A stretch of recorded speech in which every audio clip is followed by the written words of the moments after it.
भारत में कौन इस तरह की हिंसा चाह रहा है जो हमने पिछले 3 दिनों में नेपाल में देखी है?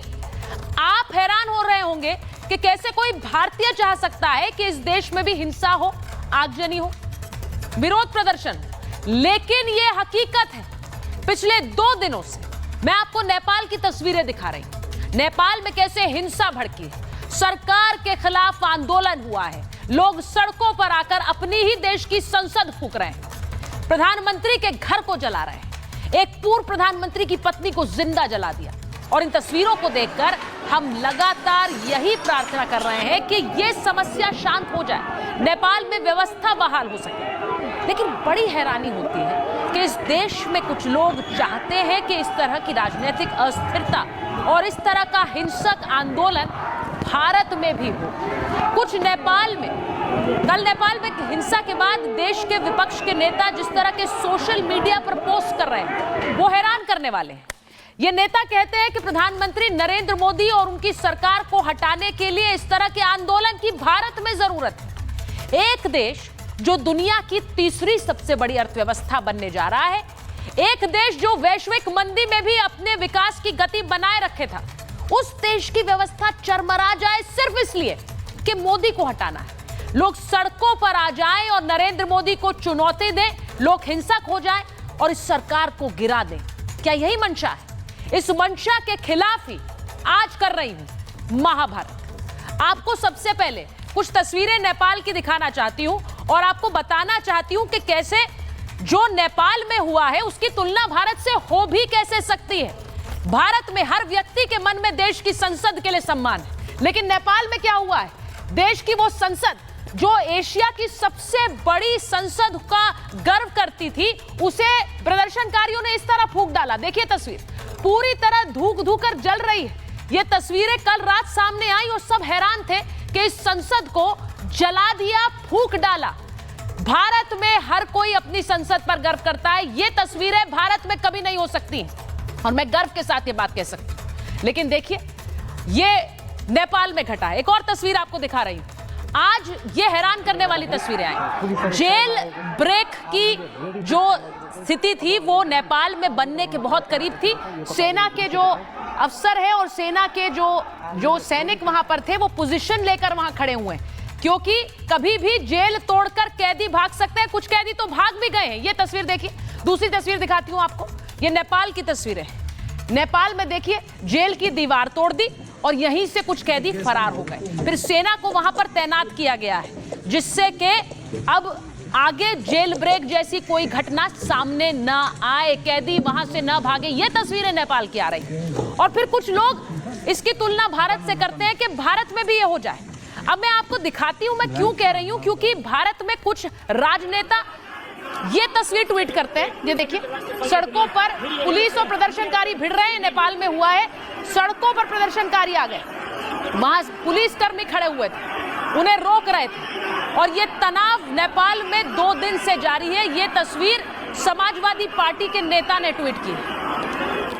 समाजवादी पार्टी के नेता ने इसे ट्वीट किया और लिखा, आज नेपाल कल Bharat, Nepal today tomorrow India.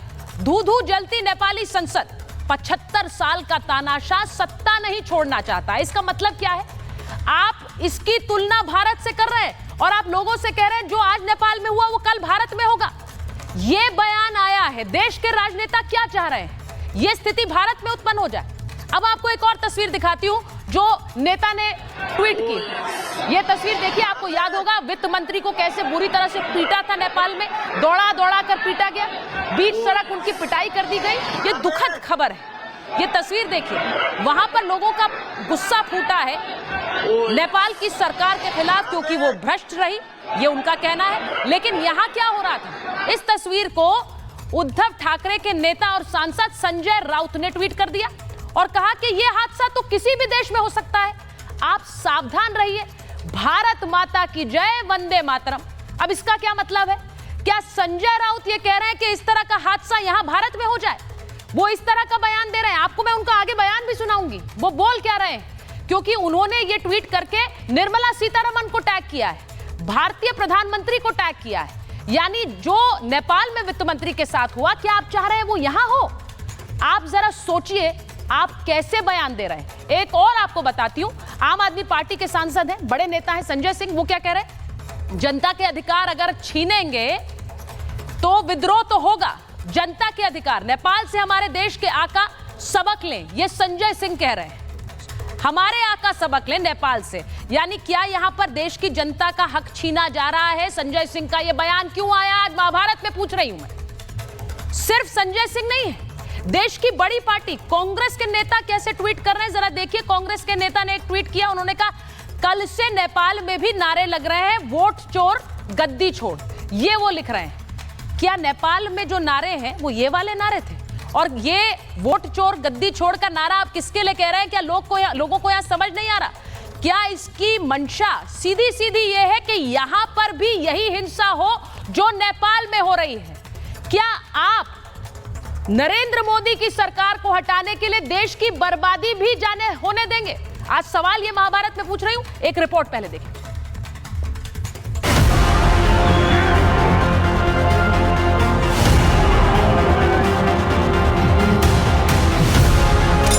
क्या विपक्ष भारत में बड़े दंगे की साजिश चाहता है? नेपाल हिंसा पर विपक्ष का बयान, पूरा हिंदुस्तान हैरान। तख्ता पलट वाले काम पर मोदी के विरोधी।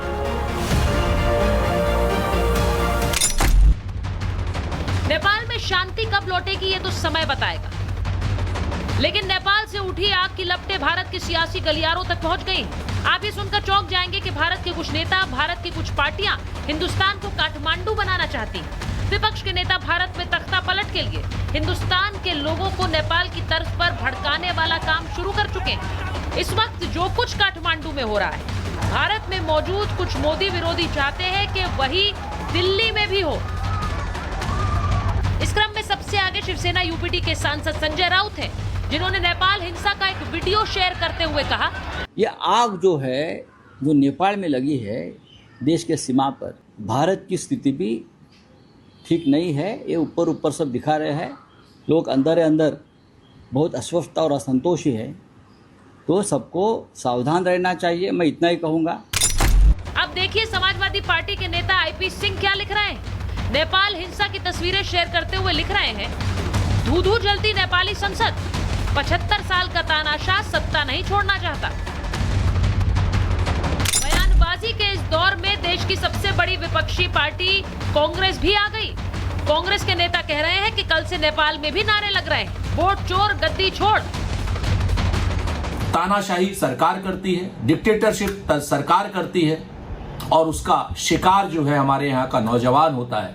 रोजगार विहीन विकास दुनिया की समस्या का समाधान नहीं, बल्कि रोजगार विहीन विकास स्वयं एक समस्या है। लोकतंत्र के अंदर अगर आप जनता के अधिकारों को छीनेंगे तो उस पर फिर विद्रोह होता है। तो इसलिए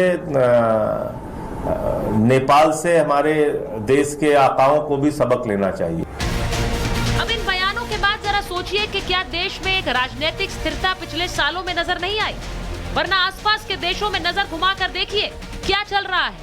संसद का घेराव, सुप्रीम कोर्ट में आगजनी, शूट एट साइट के ऑर्डर। लेकिन भारत में तख्ता पलट का सपना और साजिश देखने वालों को बीजेपी ने भी करारा जवाब दे दिया है। अगर पुलिस ने कोई एक्शन नहीं लिया या संजय राउत ने रिट्रैक्ट नहीं किया अपने स्टेटमेंट को, तो मैं स्वयं लोकल पुलिस स्टेशन में जाकर के संजय राउत के खिलाफ अपराध दर्ज करने का अपील करूंगा। संजय राउत क्या बयान दे रहे हैं? हमारे दुश्मन मुल्क पाकिस्तान हो, अन्य देश हो, वहां बैठे हुए आतंकवादी आपकी इस बयानबाजी से खुश होते हैं? क्या उनकी सुपारी बजाने का काम भारत में रह के कर रहे हो? ये सबके सब अपनी जो कुंठा है उसको व्यक्त करते हैं, क्योंकि इनको पता है कि चुनाव के माध्यम से मोदी जी को हरा नहीं सकते। इसलिए ये जो विदेश का एजेंडा है, जो सोरस का एजेंडा है, उसको यहाँ लागू करना चाहते हैं। भारत में बैठे कुछ लोग क्यों चाहते हैं कि नेपाल में लगी आग की लपटें भारत तक पहुंच जाए? नेपाल में लगी आग अभी ठीक से बुझी भी नहीं है कि अब फ्रांस में सरकार के खिलाफ एक बड़ा प्रोटेस्ट हो रहा है। सड़कों पर आगजनी व तोड़फोड़ हो रही है। फ्रांस की राजधानी पेरिस में सरकार के खिलाफ बड़े पैमाने पर प्रदर्शन हो रहे हैं। फ्रांस में राजनीतिक अस्थिरता के चलते लोग इमैनुअल मैक्रोन के इस्तीफे की भी मांग कर रहे हैं। चाहे फ्रांस हो या नेपाल, राजनीतिक अस्थिरता के चलते लोग परेशान हैं। बड़े फैसलों के अभाव में लोग सड़कों पर उतर आए। लेकिन हिंदुस्तान जैसे देश में जहां राजनीतिक स्थिरता भी है और देश तीसरी सबसे बड़ी अर्थव्यवस्था बनने की कगार पर है, वहां पर हिंसा की ये मंशा देखना किसी गुनाह से कम नहीं। आज महाभारत में सवाल पूछ रही हूं कि मोदी को हटाने के लिए विपक्ष अब भारत में नेपाल बनाना चाहता है। क्या नरेंद्र मोदी को अपदस्थ करने के लिए देश की बर्बादी भी विपक्ष को मंजूर है? Bureau report, Republic Bharat.